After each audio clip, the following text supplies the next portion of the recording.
अब सीधा रुख करते हैं उत्तर प्रदेश का, जहां से हमारे संवाददाता आनंद सिंह चौहान हमारे साथ जुड़ चुके हैं।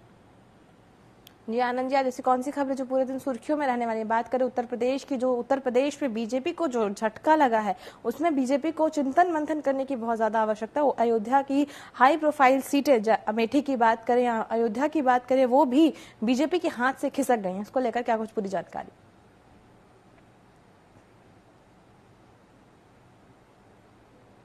जी बता दें कि जिस तरह से यूपी में ऐतिहासिक एक जीत हासिल की है, कहीं ना कहीं जो बीजेपी को लग रहा था कि 400 पार का जो नारा दिया गया था, उस नारे को कहीं ना कहीं झटका लगा है। और उसको खास तौर से उसको देखते हुए कि जिस तरह से बीजेपी का कहना था कि हम की बार 400 पार कर पाएंगे, तो कहीं ना विपक्ष कहीं ना कहीं एनडीए जो लगातार दावे कर रहा था, उसको झटका लगा है। पर उन्होंने सरकार बनाने का पूरा प्रस्ताव राष्ट्रपति जी को पेश कर दिया है।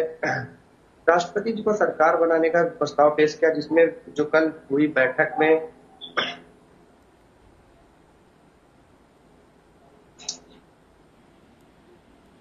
जो सामूहिक एनडीए की बैठक हुई, उसमें लगातार नरेंद्र मोदी को एक नेता चुना गया है।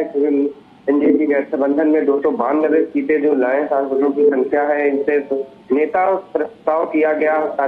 सभी पार्टियों ने किया, जैसे चंद्रबाबू नायडू, नीतीश कुमार ने पूरा प्रयास किया है। नीतीश कुमार, चंद्रबाबू नायडू का कहना था, अगर हम एनडीए के हिस्सेदार नहीं है तो हम चुनाव कैसे लड़ सकते थे।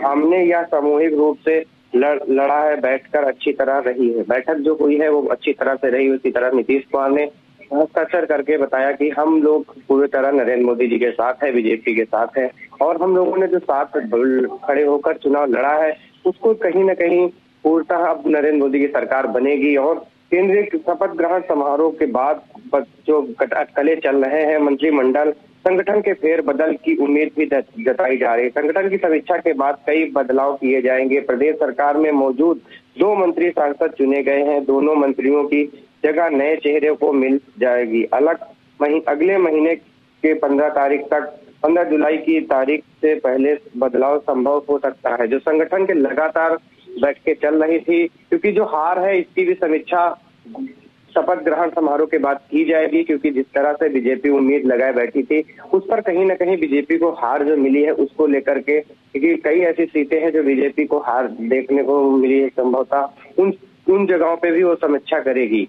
पर नरेंद्र मोदी हर बार की तरह आपकी बार तीसरी बार भी वो प्रधानमंत्री जी की शपथ लेंगे, और उसके बाद देश में कई ऐसे फेरबदल होंगे जो कहीं ना कहीं है। और उनका साफ तौर से कहना है कि हम जब देश में आएंगे तो कहीं फिर से जनता के बीच में जो हमारी कमियां हैं उनको देखते हुए, जो हमारे जो 400 पार का नारा था उसमें हम कहीं ना कहीं खड़े नहीं उतरे हैं। तो ऐसे ही विपक्ष लगातार हमले कर रहा है। विपक्ष के कई मंत्रियों का बयान भी आया है कि जो कह रहे थे 400 पार, अब जनता ने इनको नकार दिया है, अब ये इनको कुर्सी छोड़ देनी चाहिए।